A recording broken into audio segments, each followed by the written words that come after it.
Buenas tardes a todos, muy contento de compartir con todos ustedes y bueno, obviando los problemas tecnológicos que siempre existen. Cuando nosotros organizamos en Venezuela actividades, estas son cosas muy comunes, que uno se acostumbra.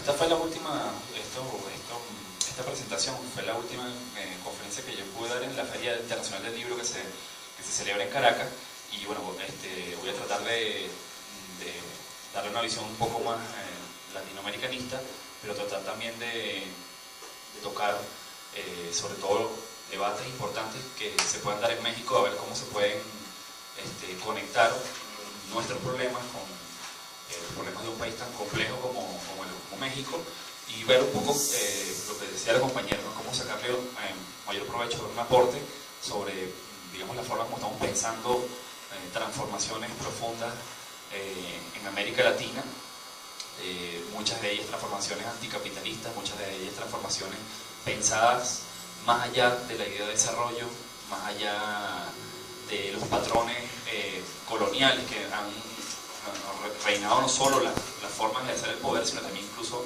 la forma como nos pensamos y como pensamos nuestras sociedades. Bueno, por eso tiene este nombre, ¿no? Una cosa importante, ¿no? Se ha pensado o se ha debatido mucho en América Latina, y tal vez podemos decir que en la actualidad en América Latina tenemos mucha mayor claridad de lo que no queremos, pero muchas mayores dificultades y carencias sobre la forma como, o los modelos de sociedad y la forma como vamos a llegar a esos modelos, ¿no? La discusión y los debates sobre modelos o formas o expresiones post-extractivistas, post-capitalistas y post-rentistas, sobre todo para aquellos países que primordialmente viven de una renta internacional sobre la naturaleza, como es la gran mayoría de los países de América Latina. Tenemos que reconocer que en estos debates, estas discusiones son profundamente experimentales, con altísimos niveles de incertidumbre, pero además sobre la cual tenemos muy poca teoría y muy poca información elaborada, al menos con respecto a toda la teoría crítica que se ha impulsado en América Latina en los últimos 50 años. Voy a tratar de como ir por partes, ¿no? Una primera cosa que hay que advertir es siempre reconocer que pensar en la construcción de modelos post-rentistas, post-extractivistas y post-capitalistas necesita obligatoriamente reconocer la coyuntura actual, no solo de la región, sino planetaria. Y pasar por reconocer la coyuntura actual es pasar por comprender que la situación actual del sistema mundial, el sistema mundial capitalista, es profundamente crítica, profundamente caótica, y la hemos visto, pues la vemos en varias expresiones. Lo que está ocurriendo en Siria y en Ucrania, y en cierta medida en Venezuela, es el reflejo, es decir, porque estamos hablando, por ejemplo, el caso de Ucrania y Siria, estamos hablando de dos zonas profundamente sensibles en la geopolítica, pero son expresiones de momentos donde uno pudiese decir que el momento actual del sistema mundo tiene una similitud relativa a la forma, o digamos el periodo de los años 30 del siglo pasado, en la cual se combinaban pretensiones imperialistas en situación de crisis. No olvidemos que en el año 29 es el crack de la bolsa, y los años posteriores son los años de la Gran Depresión, en los cuales hay una severa lesión del sistema capitalista. Y hay una situación similar en la actualidad, porque hay una agudización. Cuando hablamos de que la situación mundial es gravísima o es muy delicada, estamos hablando de que hay una situación de tensión global en términos bélicos, acompañado de una crisis que digamos que se profundiza desde el año 2008, ¿no? Pero que desde ese periodo en la actualidad ha sido en cierta forma oxigenado por el auge de lo que son los mercados emergentes, principalmente de China. Así que de cierta forma ha podido cubrir esa gran crisis que se desató desde el 2008. El problema es que desde el año pasado hay una especie de corrida de los capitales financieros, principalmente especulativos de los mercados emergentes. Ahí hay un dato que estoy colocando, que son la Reserva Federal estadounidense tiene un programa que se llama los quantitative easing, que son programas de estímulo de la economía. Son programas que estuvieron en un momento determinados por unos 85.000 millones de dólares mensuales. Era una especie de electroshock para reavivar la economía, pero los ha venido recortando desde diciembre, y desde, ¿cómo lo dicen, no? Desde diciembre del 2013 hicieron un nuevo recorte. Están aproximadamente si se cae, bueno, yo puedo hablar, aproximadamente en 60.000, y eso tiene además un efecto profundamente determinante en la crisis actual. Ahí también coloco la advertencia que hace Christine Lagarde, que es la presidenta, la directora del Fondo Monetario Internacional, que hace la advertencia de la entrada de un posible proceso de deflación global, con el peligro de una recesión global probablemente más grave que la del 2008. Si uno revisa en América Latina, hay una especie de punto de quiebre, porque digamos que la primavera o la luna de miel que se dio en el proceso, se ha estado dando, no podemos decir que hay un punto de inflexión, pero que se ha estado dando en América Latina, está también sostenida en su base material sobre la renta de este boom que existió a partir del auge de la demanda de materias primas de naturaleza por parte de China.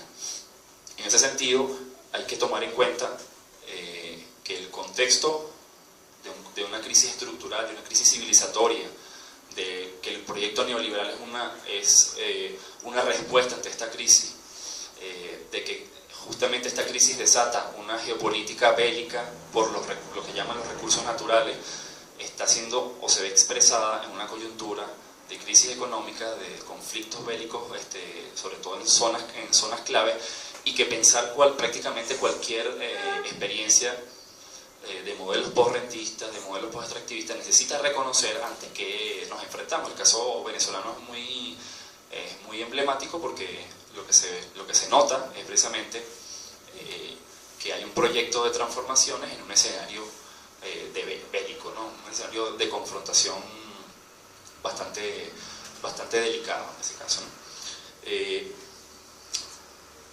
Hay una cosa que a mí me gustaría plantear, ¿no? Sé que el caso de México en términos de su estructura económica es un tanto diferente a otros países de América Latina que son mucho más dependientes de la exportación de materias primas, ¿no?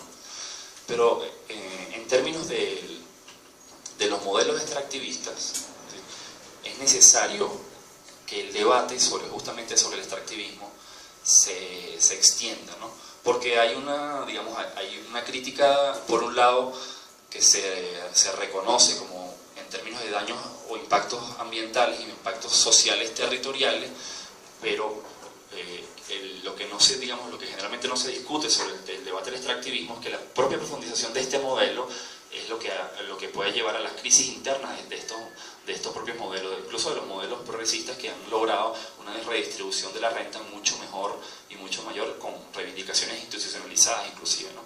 Lo que uno ve es que hay en América Latina hay una conexión, además de los posicionamientos de los proyectos extractivos, con las luchas ecoterritoriales, un poco como la llama Maristela Esbampa, ¿no? Luchas ecoterritoriales en toda la región. Fíjense, bueno, México está plagado de conflictos en todo su territorio en ese sentido, junto con los modelos de desarrollo que nos están, o que estamos, en los cuales estamos inmersos, sean de gobiernos neoliberales o sean de gobiernos progresistas. Hay una especie de coincidencia en muchos de estos modelos de desarrollo, a pesar de las diferencias en la distribución de la renta. Hay una cosa, entonces, lo que les decía, de por qué hay un argumento sobre la transición de los modelos hacia modelos post-extractivistas. Hay un argumento que plantea que salir del modelo extractivista necesita extraer más y más de la naturaleza. Es decir, hay un argumento sobre esto sobre todo en nombre de la lucha contra la pobreza y sobre el debate sobre el desarrollo, ¿no? Aquí hay un ejemplo que yo les quiero mostrar. Este es un dato, del último informe de la CEPAL. No le puse la fuente porque como era tan chiquito, tenía que expandirlo lo más que pudiera para que se vieran algunas cifras que creo que se ven, pequeñas pero se ven. Bueno, fíjense, ¿no? El efecto del boom, del auge de las materias primas, principalmente desde el año 2004 y principalmente impulsado por la demanda china, ha creado un efecto que no es nuevo. Ha creado un efecto de una presión a lo que se llama la reprimarización de las economías, en este caso las economías latinoamericanas. El efecto de la reprimarización lo que hace es que del porcentaje de exportación, el porcentaje de las materias primas, es decir, de la renta sobre la naturaleza, se va incrementando y a su vez los sectores productivos de las economías latinoamericanas, en términos de importancia, se van disminuyendo y van retrocediendo. Es decir, el ingreso de mayor renta va generando una especie de desestímulo productivo. Ahí fíjense la referencia, ¿no? Buena parte de los países de América Latina en los últimos 10 años, y seguramente más de 10 años, ¿no? Lo que pasa es que CEPAL ubica 2005, pero si tú vas más atrás lo consigues la referencia, ¿no? Ha llevado el salto, claro, aquí el salto más significativo, por ejemplo, es el salto de Brasil y de Colombia. Fíjense Colombia Colombia está en 65,3 y salta a 82,5. Un caso, y fíjense incluso, Brasil, considerado una potencia emergente, con este auge de las materias primas, salta de 47 a 66,2. En fin, en el caso mexicano ustedes ven que es bastante excepcional. Se mantiene más o menos un cuarto de sus exportaciones totales, ¿no? Y digo excepcional con respecto incluso a toda América Latina. Pero fíjense, vean el caso de Bolivia en el año 2011, vean el caso de Nicaragua, el caso de Venezuela, el caso de Ecuador, más de 90% de las exportaciones son exportaciones de sus rentas históricas. El caso venezolano es que cuando empieza el gobierno del presidente Chávez, nos ubicamos más o menos en 75% y ahorita estamos en 97%.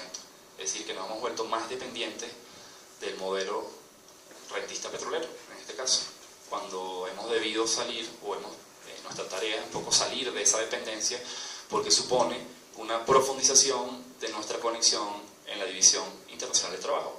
Es decir, el Estado venezolano es un Estado capitalista, porque su función en la División Internacional del Trabajo es venderle petróleo al mercado mundial capitalista. O sea, no hemos dejado de ser un Estado capitalista.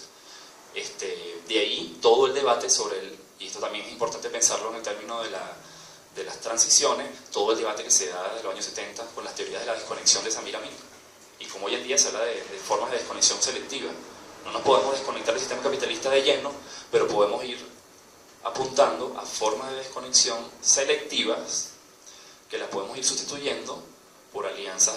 Es decir, lo que Samir Amin llamó el autocentrismo. El autocentrismo sería una especie de producción o de producciones conjuntas, por ejemplo el mercado del ALBA, en las cuales, principalmente buscando la soberanía alimentaria, en las cuales se hagan intercambios entre estos países y tocado por el comercio de los pueblos, que no sea solo entre comercios de estados extractivistas, sino comercio de los pueblos. Aquí es un poco un ejemplo de lo que les comentaba, ¿no? El enfermedad holandesa incluso en algún momento se llamó, los noruegos lo llamaron el efecto Venezuela, por el efecto que tuvo el boom del petróleo en el 73 sobre la economía venezolana. Y ese fue el punto, una cosa muy importante, ¿no? La crisis actual es una crisis, en Venezuela es una crisis de unos 30 a 40 años. Venezuela está en crisis desde hace unos 30 a 40 años. Porque su modelo, es decir, empezó a mostrar signos de agotamiento, entre ellas desde los años 70. Pero en Venezuela, si ustedes analizan la sociedad venezolana, desde los años 80, y empieza, digamos, la ruptura clave con el Caracazo, hasta el sol de hoy, nunca ha dejado de ser una sociedad en crisis y de disputas políticas, disputas económicas muy marcadas, ¿no? Y eso está también determinado porque la base material de la sociedad venezolana está en una severa crisis, en el sentido de que el modelo propio, y voy a tratar de explicarlo un poquito ahorita, ¿no? Ha llegado a un punto de que es inviable a mediano plazo. modelo inviable a mediano plazo. Ven ahí la correlación entre volvernos más dependientes y el desestímulo a los factores productivos. ¿Por qué les muestro esto? ¿No? Les voy a mostrar aquí. Estos son, fíjense que uno reconoce que el sistema capitalista tiene instituciones supranacionales y otros mecanismos económicos, políticos, militares para presionar a algún modelo que se le ocurra salirse al capitalismo, ¿no? Así, hay que también reconocerlo, ¿no? En ese sentido, bueno, las propuestas para solucionar supuestamente, digamos, nuestros problemas sean llevarnos al desarrollo, esta idea de llevarnos al desarrollo o solventar la deuda histórica con los sectores más desfavorecidos de la sociedad o solventar los problemas económicos coyunturales, se está presentando, por ejemplo, en el caso venezolano, con sacar más petróleo.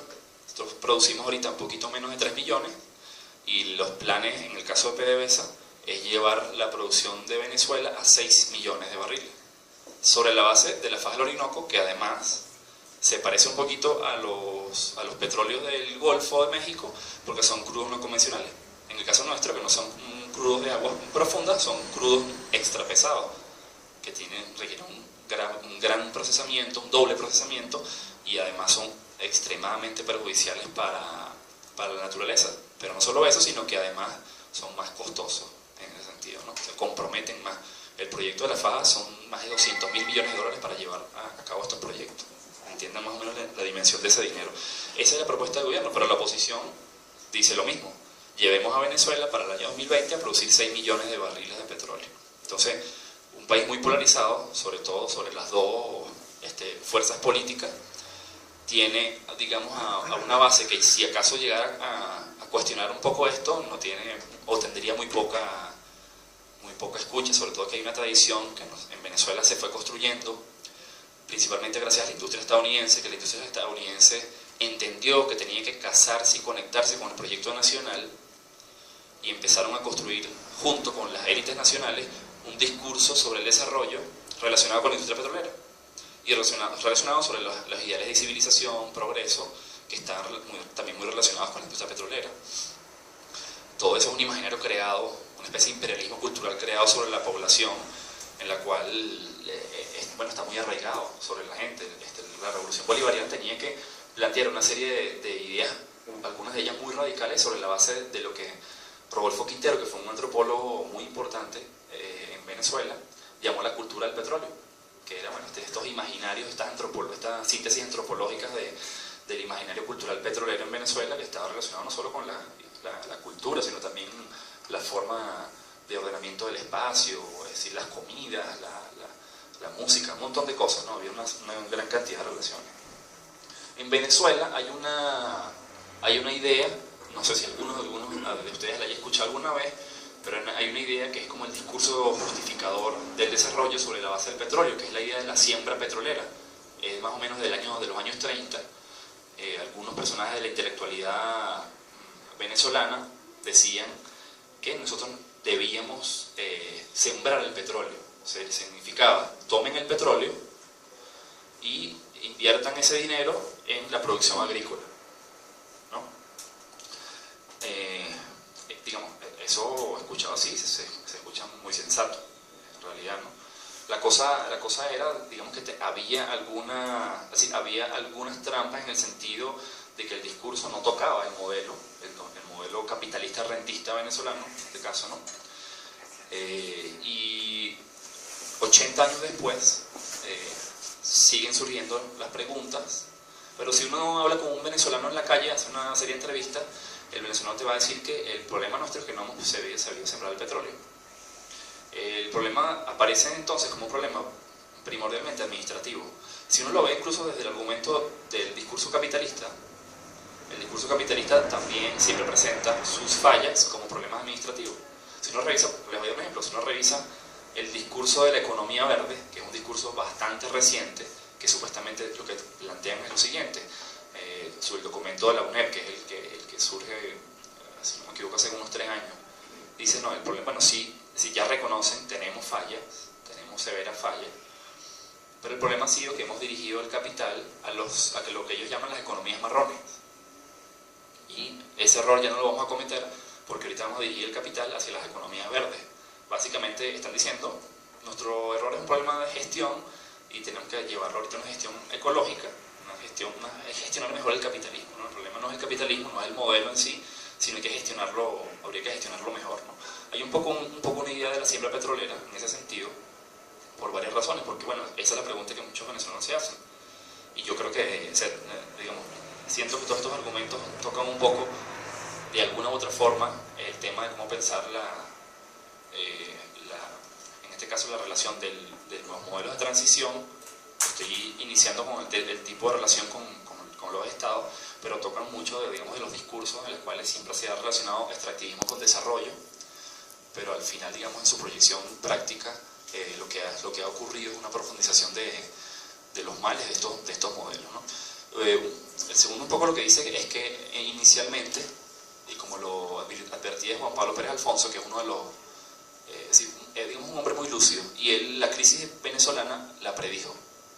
En un libro que yo les recomiendo que es muy valioso leerlo, es un libro que es una recopilación de sus últimos ensayos, se llama Hundiéndonos en el excremento del diablo, se llama el libro.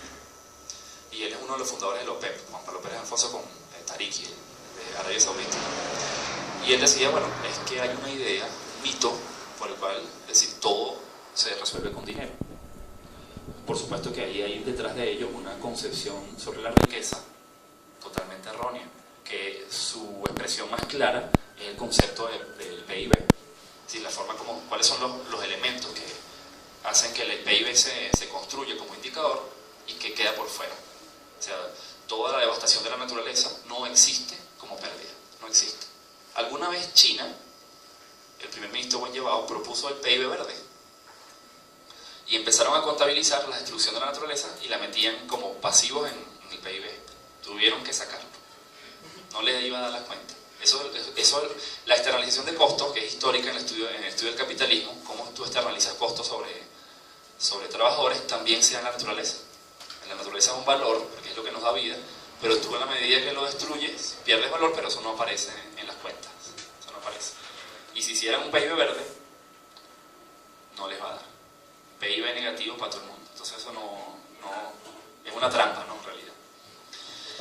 Lo que les comentaba, esto sí es un efecto incluso global, el caso noruego, lo que dice abajo, el relajamiento de las expresiones productivas creativas.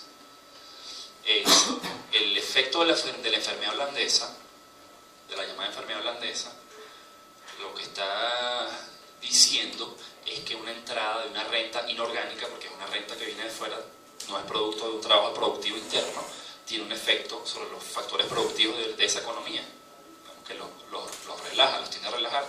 Noruega entendió eso y por eso Noruega tiene su fondo petrolero. Es uno de los fondos de pensión más grandes del mundo, tiene más de 500.000 millones de dólares. Noruega no permite que su renta petrolera entre a su economía, porque sabe y eso viendo un poco la experiencia de Venezuela, que aprendieron un poco de la experiencia de Venezuela. Perdón, para ubicarnos, perdón por mi ignorancia, no sé si la industria petrolera en Venezuela es nacional o es privada. Sí, en el 76 se nacionaliza, lo cual igualmente hay todo un debate sobre eso, porque hoy en día se trabajan con empresas mixtas, y hay un debate en Venezuela sobre la medida en la cual esos capitales transnacionales entran en los convenios de empresas mixtas y terminan apoderándose de facto de una mayoría de la soberanía sobre esos proyectos. Por ejemplo, lo que quiero tratar de complejizarlo. Se nacionaliza en el 76, pero a partir de ahí hay una serie de discusiones, lo cual no quita que en el gobierno del presidente Chávez haya habido una especie de rescate del nacionalismo petrolero, que sí lo hubo, porque la época neoliberal previa al gobierno de Chávez, estaban a punto de privatizar la empresa petrolera venezolana, desmantelar una especie de proceso largo de nacionalismo petrolero, de ir luchando por pasar de ingresos petroleros a una renta. Es decir, nosotros ya éramos los dueños de la tierra, de decirlo de una forma, captábamos una renta, y entonces sería no solo el ingreso de un impuesto, era la renta, y sobre la renta un impuesto adicional, ¿no? Entonces, eso fue todo un proceso que se fue empezando a desmantelar a partir de los años 80 y que quisieron en los años 90 desmantelar totalmente al nacionalismo petrolero, esos avances que se habían hecho, y posteriormente privatizar de facto a la industria. Pero digamos, eso es un tema complejo, largo, pero sí, en efecto la empresa es una empresa, PDVSA es una empresa nacional venezolana. Bueno, esto sí es un poco un tema más venezolano, pero quiero acotarlo, porque tal vez hacer una diferencia de México con países como Bolivia, Ecuador, Venezuela, ¿no? ¿Por qué? Porque eso, Brasil y México, tal vez Argentina, no son tan vulnerables a los flujos de capital como Venezuela, Bolivia y Ecuador. Es decir, les doy un ejemplo. Venezuela está a principios del siglo XX, en términos de desarrollo capitalista, es uno de los países más atrasados de América Latina, en términos de desarrollo capitalista. Y de repente entra de lleno a la modernidad cuando se descubre que tiene una gran fuente petrolera y empiezan a entrarle unos ingresos extraordinarios a ese tipo de economía imagínense, entonces ni siquiera la exportación de cualquier producto, no era cobre, no era petróleo, es uno de los bienes de materias primas más valorados en el mundo hasta el sol de hoy. Y imagínense un país que era prácticamente campesino, con muy poca, una economía muy precaria, pasa a ser el primer exportador de petróleo del mundo, desde el año 28 hasta el año 70 más o menos. Eso genera unas distorsiones que todavía las vemos en la actualidad. En el caso mexicano, brasilero o argentino, hay un poco más de, digamos así, desarrollo industrial y no son tan vulnerables igual Noruega, el caso noruego que les decía el fondo, si a Noruega le entrara ese fondo no le haría tanto daño como a un país como se lo hizo a Venezuela, que tenía muy poca, digamos, estructura para soportar una entrada de repente de una gran cantidad de flujo, pero de flujo rentístico, pero eso es muy importante. Igual con el tema de la siembra petrolera, que nos preguntan muchas veces quiénes son los que siembran el petróleo, que hay un poco el debate dentro de la revolución bolivariana, que es, bueno, el desarrollo tiene entonces que participar la gente, y la gente organizada, no solo sobre organizaciones de orden político, sino la forma que haya economías productivas de escalas más pequeñas, sea el debate de las comunas, el debate sobre todo el tema de los núcleos, por ejemplo, de desarrollo endógeno, el debate, por ejemplo, de los fondos zamoranos, que son experiencias de producción agrícola organizada desde los pueblos con asistencia del Estado, por dar varios ejemplos, ¿no? Así, tenía que aparecer la figura del pueblo organizado en ese sentido. Hay una especie de giro en la idea de desarrollo, porque los sembradores históricos del petróleo eran los expertos y la gente no tenía nada que ver, aunque al final eran los afectados principales del desarrollo. Y bueno, aquí hay algunas cositas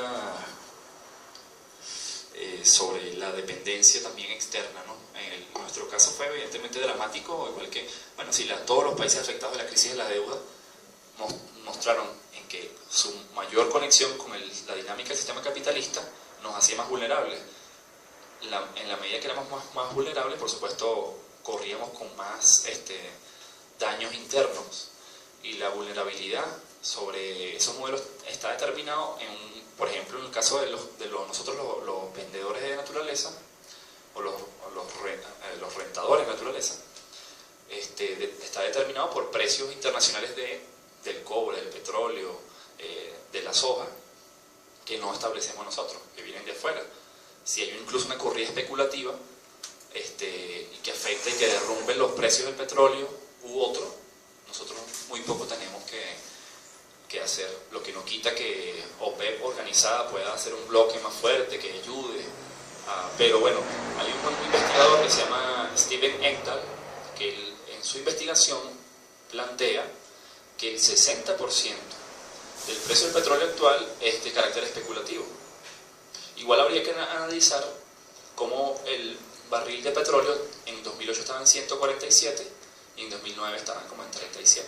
Como hay una brecha tan amplia, habría que ver qué porcentaje de ahí es capital especulativo. Además, los que necesitan tener el precio alto para que los proyectos de crudos no convencionales, como el nuestro en Venezuela o el del Golfo de México o de las arenas bituminosas de Canadá sean rentables, porque a un precio más bajo no les es rentable esos proyectos, no les es rentable, así de sencillo.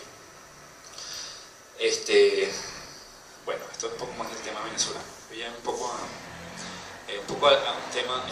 Lo que traté de hacer ahorita en primera instancia es analizar el tema sobre que los modelos de transición necesitan revisar un poco esta idea de que salir de estos modelos parece que está determinado por extraer más de la naturaleza y aumentar además las cuotas de producción, de extracción, ¿no? Que se produce. El caso venezolano, además de pensar en sacar 6 millones, ahorita estamos abriéndonos a la minería, que a nosotros no nos hace falta, en verdad. No nos hace falta. Entonces estamos abriendo proyectos mineros. Pero bueno, igualmente uno revisa América Latina y lo que hay también es una especie de fiebre, vamos a llamarlo, una especie de fiebre del oro, de proyectos mineros en toda la región que buscan, en nombre del desarrollo, ¿no? En nombre de la lucha contra la pobreza, impulsar mayores proyectos extractivos y más intensos proyectos extractivos. Esa es una idea que hay que analizar, ¿no? En Venezuela, bueno, hay un debate sobre el tema de las comunas, un debate extremadamente complejo, en muchísimos casos contradictorio, porque el plan de la patria en Venezuela sienta como a dos proyectos juntos que no pueden estar juntos, ¿no? En este caso. Pero este proyecto de mayor extractivismo está incluido en una idea de impulsar las comunas, del impulso de un proyecto territorial. A diferencia, por ejemplo, del caso brasilero, o buena parte de las expresiones de autogestión territorial que existen en México, que muchas de ellas son originarias, son ancestrales, son tradicionales, en Venezuela son principalmente impulsadas por el gobierno. Nosotros tenemos muy poco ¿cómo puede decir esto? Lo pienso a veces un poco envidiar a México en el sentido de que Venezuela, la historia petrolera, ¿no? Esta historia en particular petrolera de Venezuela, lo que ha hecho en estos 100 años de explotación, más de 100 años, pero digamos de explotación fuerte, 100 años de historia petrolera, lo que ha ocurrido es una disolución progresiva de las formas comunitarias, campesinas, ancestrales, de la propia agricultura. Venezuela tiene una de las peores, la peor relación de producción e importación de alimentos de América Latina y el Caribe. Que el Caribe tiene problemas, tenemos un déficit increíble, no así México con todos los problemas que tiene, pero se dio un proceso de disolución de las formas comunitarias, de las culturas ancestrales progresivo. Y lo que tenemos ahora es un país que tiene casi 90% de la población en zonas urbanas, viviendo además en una franja, una estrecha franja. Claro, si podías importarlo todo, váyanse a las ciudades y vivan de la renta, ¿no? Entonces, hay un problema. Perdón por interrumpirte. ¿Tienes idea de...? Perdón. Yo no tendría problema señorita, yo no tendría problema en que ellos planteen sus ideas. No sé si les parece o prefieren que termine la exposición.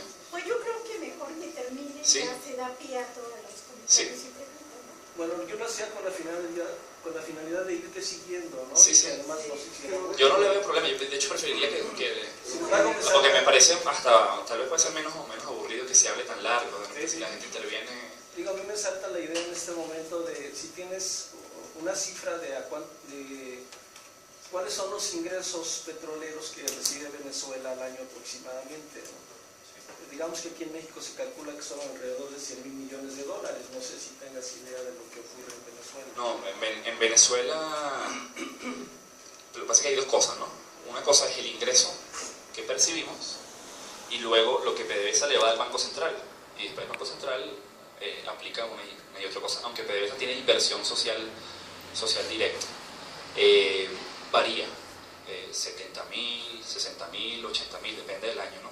Pero por cierto, Rafael Ramírez, que es el viceministro del tema económico, ¿no? Afirmó que en este proceso de la revolución hemos captado casi $500,000 millones. Pero es que justamente, y gracias por la pregunta, es que justamente ese es el problema. La gente, el trabajador se pregunta, pero ya va, ¿por qué tenemos problemas económicos en Venezuela si hemos captado tanto dinero? Uno, se me fue la otra idea, pero eso es un problema común sobre que la gente se dice, y la otra, ya me vino. La otra es, y peor, ¿por qué crece la deuda externa de Venezuela si hemos captado tanto dinero? La respuesta, disculpa que sean tan reduccionistas, pero un poco para provocar, la respuesta es precisamente por haber captado tanto dinero en una economía como la venezolana. Ese es el efecto de una inundación de divisas en una economía, en un metabolismo profundamente débil, profundamente vulnerable. Es decir, déjeme tratar de dar un ejemplo más concreto. Si tienes 1, 2, 3, 4 experiencias productivas, agrícolas o manufactura, y entra una cosa increíble, imagínense ahorita lo que está entrando con $100 el barril, de renta que se va redistribuyendo por una y otra forma, y esa renta llega a las capas sociales y gracias al gobierno bolivariano a los sectores más empobrecidos. 1, 2, 3, 4, 5 experiencias empiezan a ver que la posibilidad de tener un dinero es más fácil por la vía de los mecanismos de la renta. No tienen que hacer tal esfuerzo porque pueden tener el dinero por otras vías. Y afecta a las expresiones productivas de diverso índole, porque saben que pueden captar una, otra y otra. Se va haciendo menos productivo, más rentista, y el Estado, esto es una tendencia en América Latina, pero en Venezuela es muy clarita, el Estado amplía sus metas y su cuerpo, sus metas de desarrollo, grandes obras de infraestructura, corporaciones de producción, bla, bla, bla, bla, bla, y las así gigantescas, sobre la base de una renta que viene de afuera a un precio que nosotros no establecemos. El problema, por ejemplo, en la crisis de la deuda venezolana, que devino en una posterior programa de ajustes estructurales del Fondo Monetario Internacional, era precisamente que se empieza a derrumbar el precio del petróleo y ya no tenemos renta para cubrir todos esos nuevos hijos que creamos que nos están pidiendo comida. Ya no tenemos, creamos hijos, nos están pidiendo mamá, papá, dame de comer, y ya yo no tengo cómo darte de comer. Pero tú vas a empezar a llorar, todos vas a llorar. Y yo tengo que darles. He creado nuevos focos productivos, entre comillas, pero que además viven de esa renta. Además, el Estado entonces lo que le queda es endeudarse afuera para poder mantener. En el caso venezolano es que los sectores más desfavorecidos ingresaron a un estilo de vida, como diría Ulrich Brand, a un modo de vida imperial. Porque... Bueno, buenas tardes a todos, muy contento de compartir con todos ustedes y bueno, obviando los problemas tecnológicos que siempre existen. Cuando nosotros organizamos en Venezuela actividades, estas son cosas muy comunes, que uno se acostumbra. Esta fue la última, esta presentación fue la última conferencia que yo pude dar en la Feria Internacional del Libro que se celebra en Caracas, y bueno, voy a tratar de darle una visión un poco más latinoamericanista, pero tratar también de tocar sobre todo debates importantes que se puedan dar en México, a ver cómo se pueden conectar nuestros problemas con los problemas de un país tan complejo como México, y ver un poco lo que decía la compañera, ¿no? Cómo sacarle mayor provecho, un aporte sobre, digamos, la forma como estamos pensando transformaciones profundas en América Latina, muchas de ellas transformaciones anticapitalistas, muchas de ellas transformaciones pensadas más allá de la idea de desarrollo.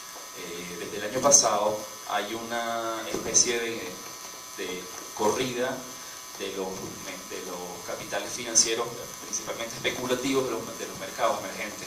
Ahí hay un dato que estoy colocando, que son la Reserva Federal estadounidense tiene un programa que se llama los quantitative easing, que son programas de estímulo de la economía.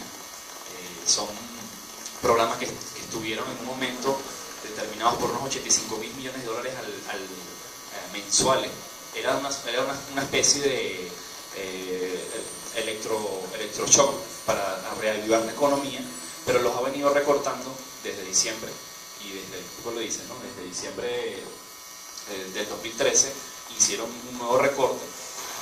Están aproximadamente en, si se cae el problema, yo puedo hablar, aproximadamente en 60.000, y eso tiene además un efecto profundamente determinante en la crisis actual. Ahí también coloco de momentos de donde uno pudiese decir que el momento actual del sistema mundo tiene una similitud relativa a la forma, o digamos el periodo de los años 30 del siglo pasado, en la cual se combinaban pretensiones imperialistas en situación de crisis. No olvidemos que en el año 29 es el crack de la bolsa, y los años posteriores son los años de la Gran Depresión, en los cuales hay una severa lesión del sistema capitalista. Y hay una situación similar en la actualidad, porque hay una agudización. Cuando hablamos de que la situación mundial es gravísima o es muy delicada, estamos hablando de que hay una situación de tensión global en términos bélicos, acompañado de una crisis que digamos que se profundiza desde el año 2008, ¿no? Pero que que desde ese periodo en la actualidad ha sido en cierta forma oxigenado por el auge de lo que son los mercados emergentes, principalmente de China. Así que de cierta forma ha podido cubrir esa gran crisis que se desató desde el 2008. El problema es que desde el año pasado, más allá de los patrones coloniales que han reinado no solo la forma de ejercer el poder, sino también incluso la forma como nos pensamos y como pensamos nuestras sociedades. Bueno, por eso tiene este nombre, ¿no? Una cosa importante, ¿no? Se ha pensado o se ha debatido mucho en América Latina, y tal vez podemos decir que en la actualidad en América Latina tenemos mucha mayor claridad de lo que no queremos, pero muchas mayores dificultades y carencias sobre la forma como, o los modelos de sociedad y la forma como vamos a llegar a esos modelos, ¿no? La discusión y los debates sobre modelos o formas o expresiones post-extractivistas, post-capitalistas y post-rentistas, sobre todo para aquellos países que primordialmente viven de una renta internacional sobre la naturaleza, como es la gran mayoría de los países de América Latina. Tenemos que reconocer que en estos debates, estas discusiones son profundamente experimentales, con altísimos niveles de incertidumbre, pero además sobre la cual tenemos muy poca teoría y muy poca información elaborada, al menos con respecto a toda la teoría crítica que se ha impulsado en América Latina en los últimos 50 años. Voy a tratar de como ir por partes, ¿no? Una primera cosa que hay que advertir es siempre reconocer que pensar en la construcción de modelos post-rentistas, post-extractivistas y post-capitalistas necesita obligatoriamente reconocer la coyuntura actual, no solo de la región, sino planetaria. Y pasar por reconocer la coyuntura actual es pasar por comprender que la situación actual del sistema mundial capitalista, es profundamente crítica, profundamente caótica, y la hemos visto, pues la vemos en varias expresiones. Lo que está ocurriendo en Siria y en Ucrania, y en cierta medida en Venezuela, es el reflejo, es decir, porque estamos hablando, por ejemplo, el caso de Ucrania y Siria, estamos hablando de dos zonas profundamente sensibles en la geopolítica, pero son expresiones